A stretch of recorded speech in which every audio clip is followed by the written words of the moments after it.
let's talk about this organization, Loud Hudson Valley. How did you get involved with it, and what does the work that you do for them and what they do affect you personally, and what it does for the community?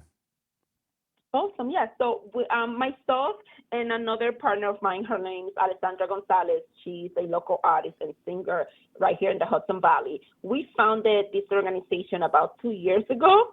Just because we are coming from a Hispanic background, we've noticed that just being community leaders working through other nonprofit organizations in the area, that Hispanics and immigrant community were always asking us, how to connect them with resources and how to, fill out paperwork and just information. How do we do this? Whatever that might be. It might be how to go to an interpreting, how to enroll your child in school, how to get a copy of your birth certificate, things like that. And we noticed that we have so many great organizations in the Hudson Valley, but sometimes people don't know how to access those organizations. What is the process of intakes or making a phone call? So we're like, we need a bridge. We need somewhere where people could come, express what they're looking for, and we connect them with those resources that are already in existence. So that's the majority of the work that we do, interpreting services.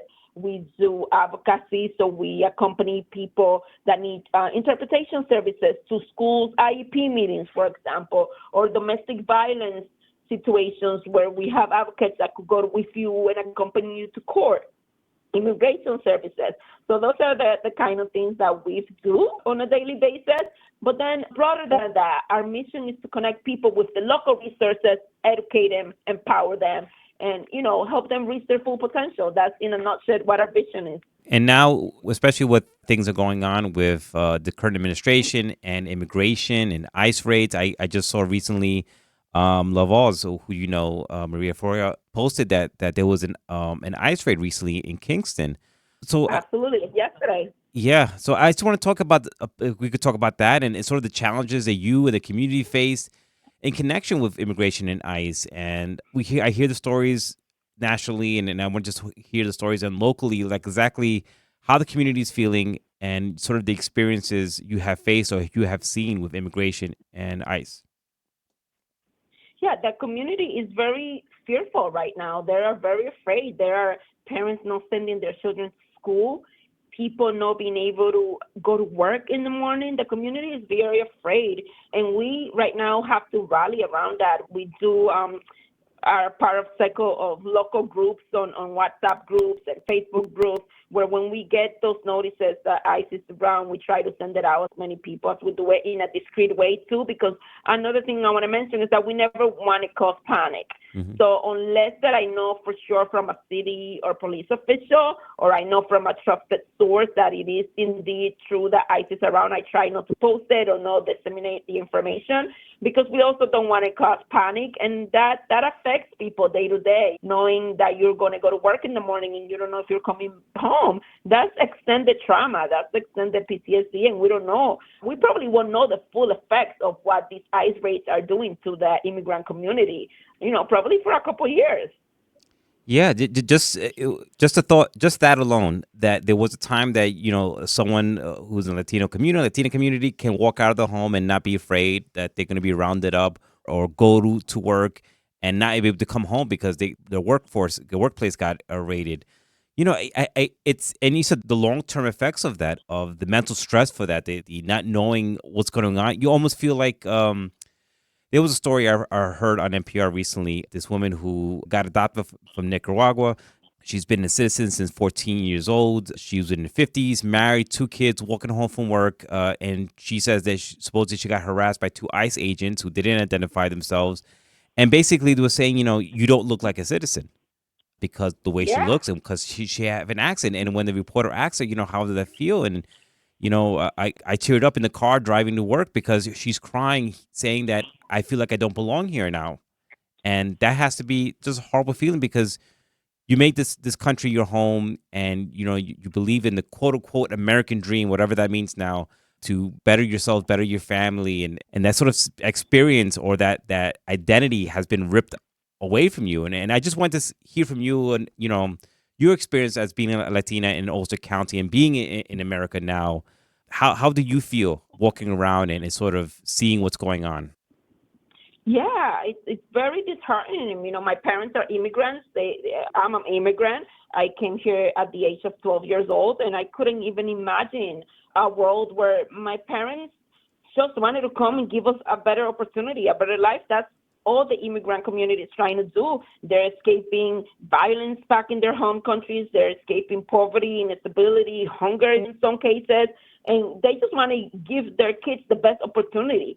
That's why immigrants leave everything behind. It's not easy. When I first arrived to this country at 12 years old, I cried every day. I wanted to go back home. I did not, I didn't want to meet my friends and my family. But I until recently understood once I had children myself, the opportunity and why my parents left everything behind for me and my brothers to have a better life. That's all we want. And unfortunately, we wish we could have that better life in our home countries. But unfortunately, we were not. It's not the case, and we have to do the best that we can. And, it's very unfortunate that the Hispanic community have to feel this way, like no wanted or discarded. We've been here for a long time. Hispanic communities have built communities around them and businesses and have precious homes and are raising their children who are becoming doctors and lawyers and engineers and teachers. And now we're feeling like we don't belong, and it's very disheartening right now. Yeah. And talking about belong, like I have immigrant parents. My father from Ecuador, my mom's from Puerto Rico, even though, Puerto Rico is part of America. And, growing up here, I've always considered myself American just because I was born in the Bronx, New York. I went to, I lived in Puerto Rico briefly, but, lived my whole life here, worked here, school here. And when growing up, I always had a sort of an identity crisis because, am I American? Am I Ecuadorian? Am I Puerto Rican? And, all these cultures sort of mixed together. People that I knew sort of came in and sort of questioned my Americanness. And, I really had a conflict on what exactly is being an American, and sort of, downplaying because my family wasn't born here, or well, actually the statement was that the Latino community didn't contribute anything to America, so that's why I wasn't American. And you and I both know that's untrue because, how the Latino community has, America, a lot of America is built on the Latino backs, and other cultures too. And like my grandfather fought in I think World War II. Even though I was born here in America, you sort of doubt your belonging in a country that seems like doesn't want people who look like you. I don't. It's not really a question. It's just really sort of a statement. But I don't know if you could relate to that. So I completely relate to that. And who is to say who looks like an American? Who's no? Like I said, I wasn't born here, but my parents had a baby that's here, so he's American. He's a U.S. citizen, but he looks just like me. So is he gonna get stopped? Is he gonna get taken because he doesn't look American? What does American mean? Yeah. What does an American look like? Right. So let's talk a little bit more about some of the role of the local organizations like Loud does. You spent a little bit more, but now in this current situation that's going on, how are you providing support to these communities when they might be afraid to even seek support or even reach out to support? How are you sort of how is that role happening? That role is happening. So we were actually in a transition year where we had a strategic planning committee, and it was the year that our organization was going to grow and move from the kind of grassroots area and time frame to grow and be bigger and have more presence. But because of what's happening, we've noticed that a lot of people are coming to our organizations for help. Organizations that are not all out there. We don't post a lot on social media. Everything is with my personal cell phone number and my partner's cell phone number. People are reaching out, hey, we want to go to the food pantry on Wednesday, but we're afraid. Can you guys bring us the food? So just working with organizations that are already doing an amazing work, the UIDN, the Immigrant Defense Network, the food pantries, the Farm Hub, just connecting, hey, we have this family, they're not able to come here. And those organizations have been so great about giving us food, giving us things that they need. And we're constantly just going to people's houses. We're meeting them where they at because they are afraid to make a phone call. They're afraid to give people their addresses. So our organization, like us, that is small, is from the community. They understand that we're immigrants like them, so they trust us a little more. So our focus this year, since everything started, has been doing that, doing very low organizing and just supporting the community with whatever they need. And if we don't have the solution or we don't have the resource, we definitely have the network to connect them to where they need to go. Yeah, Hispanic Heritage. I'm sort of focused this Hispanic Heritage Month on immigration and ICE and what's going on with the administration, but it's also about celebrating and it's celebrating the contributions that Latinos have contributed to America, not only to say military, but arts and culture that has really made America so special. And I know Ulster County and you are hosting some events for Hispanic Heritage Month celebrations. See, you want to talk about that? What's coming up, or what folks can sort of participate in and celebrate Hispanic heritage? Absolutely. So Loud, for this is the fifth year that I'm involved. Before it was with the Center of Creative Education. When I used to work there, that's when the Hispanic Heritage Festival was born. So, but this will be our fifth year doing it. And now I've taken kind of my wings, and since Loud is its own organization, I'm the executive director, we are kind of taking the lead role in organizing most of the Hispanic heritage events around Kingston. So we're calling it Hispanic Heritage Month Kingston. And with that comes a series of events. We have 5 events that we're putting up for the community throughout the month. So the first event would actually be the first day of Hispanic Heritage Month, September 15th. So we are having a proclamation ceremony at City Hall in Kingston at 9:30 this on Monday the 15th. And we're just going to have some public officials and kind of have a blessing and open up the month, giving, make it awareness that it is Hispanic Heritage Month and that we're here to celebrate our cultural differences and to educate people, about all the different cultures that we bring, right? So that will be on Monday, September 15th at City Hall in Kingston, 420 Broadway at 9:30. That will be our first event. Our second event will be the festival, which is the 5th annual festival, and that is going to be Saturday, October 4th, on Franklin Street from 12 p.m. to 6 p.m.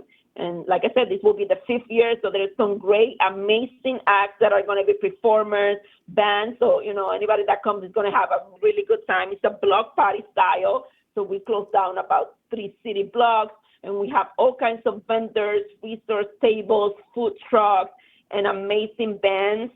Radio Kingston is always supporting us with the sound and equipment and stage. We are looking for vendors, we're looking for sponsors, and we're just looking for people to come and celebrate and have a good time. We are going to have different organizations that are going to be there to protect us. So if anybody's afraid of coming out, we're going to have rapid response. We're going to have different community organizations that are just going to be on the lookout to make sure that we're safe the day of the event. Yeah, I was going to ask that about, you have any worries about places like this, because I'm hearing other reports nationally, and I haven't heard anything from New York, but like other places have canceled some celebrations because not only the fear of that, but folks are basically saying they're not showing up because they're afraid of an Absolutely. event And being raided. yeah, we're hoping that that's not the case. We have many supporters and many different kind of people from different cultures that are going to come and show up. We debated. We actually, the reason why all the information about the festival is coming out a little later this year is because we debated a while by not having the festival. And then what ended up happening is that a lot of the local vendors and artists and, artisans and food trucks, they're like, Sue, they're canceling all the other events around town. So I know that the Hudson, which is a great, huge event that I go to every year, they canceled their Hispanic Heritage Festival. And there's others, it was this, we made the decision to hold the festival because the community asked us for. They asked us, let's celebrate, let's not be afraid, let's show up, let's show out. So I am asking for, the public, even if you're not Hispanic, it's going to be a great time. Come and support, and let's show everybody that it's not, that we shouldn't be afraid. We should be cautious, but we shouldn't be afraid, and we're not going anywhere. Yeah. So that's what we're hoping that we're accomplishing with the festival. Now, you mentioned something that I want to ask you there. Other cultures, other folks coming up to sort of support the community. And I don't know if you want to talk about that. How can people outside the immigrant and Latino community show up and be true allies to the community and to what's going on? I am so glad you asked that. So the main thing that I'll say is just come to the event.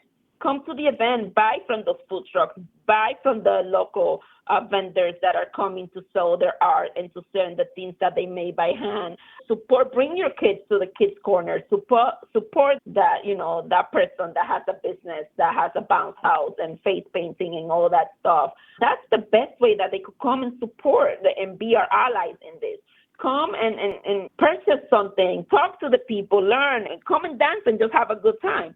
That would be the best way, by coming to the event and being there with us that day. That would be an amazing show of support to the community, and just to larger as a whole, that we're not afraid and that we're in this together. Yeah. Now, looking forward with things, the way things are going, what gives you hope about the future of Latinos here in America and the immigrant communities in Ulster County and beyond? Yeah, what gives me hope and keeps me going is one, the community. This community, we're very fortunate to live in Ulster County. I've lived in other counties surrounding us, in the Hudson Valley, and Ulster County has a lot of different community organizations and a lot of resources. And I have seen people with everything going on coming together and helping and kind of bending the rules a little bit on their things, so that everybody could have and that people are not afraid. So I am very hopeful that, we're getting things done, and hoping that the next few years go by fast and we kind of learn our lessons, so to speak. Yeah. Well, Sue, thank you so much for talking to me. Before we go, is there anything else we have not touched on? Do you want folks to know? I do touch base a little bit on the other three events. So we have, like I Hmm. said, the proclamation next Monday, the Hispanic Heritage Festival on October 4th on Franklin Street. But we have three other events that I do want to mention. The other event is called the Hispanic Business Association Appreciation Luncheon, where we're going to invite Hispanic businesses in the Hudson Valley area to just come and network and have lunch with us and just be together and find out how can we network, how can we help each other grow and be more visible. So we just want to, make sure that we recognize that there are Hispanic organizations and businesses that are doing the work and that we should support them. The other one is one of my favorite events that we do through Hispanic Heritage Month. It's called the Community Quinceañera. You being Hispanic, I know you know that rite of passage Yeah. of being 15 and that big party that comes with it. So because of everything going on, a lot of families don't have it to be able to throw that big party. So what we do is that we take about 10 to 15 youth from the community. They could go on our website and apply to be part of it, and we throw a party for them. And it's your family will throw for you if they had the means. And you're able to invite your friends and families to come with you. They will sit at a table with you, and we want to honor you. And we want the youth to have that gown and to have that dress code, and the boys to have that suit and take those nice pictures for the 15th birthday. So any youth in Ulster County that's turning 15 that during 2025, they're able to sign up and be a part of it. And more information to come. But that's going to be on the Community Quinceañera Thursday, October 9 at 6:30 at the Skyview Mexican Restaurant in Kingston. And our last event is also one of my favorites. It's called the Hispanic Experience. And we are partnering with Ulster Savings Bank that day. That will be Friday, October 17 on at Ulster Savings in Kingston, the main branch. And that is to just showcase local Hispanic artists, to show their art, to show some music, and just network. And kind of that's the closing ceremony for Hispanic Heritage Month. So those all events, if you guys want more information, you could send us an email at latin.outreach.unity.development@gmail.com. And our phone number where you could reach us is 845-859-0311. Again, 845-859-0311.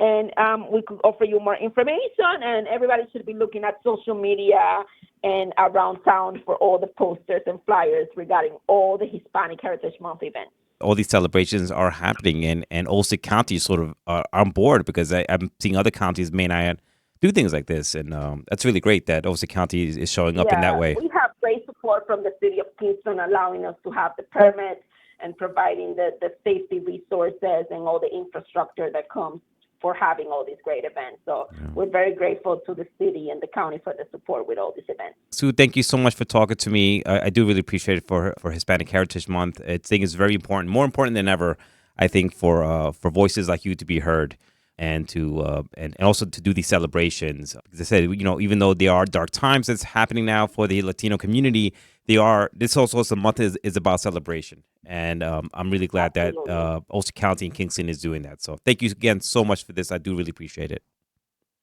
All right. Thank you so much. I appreciate your all the time.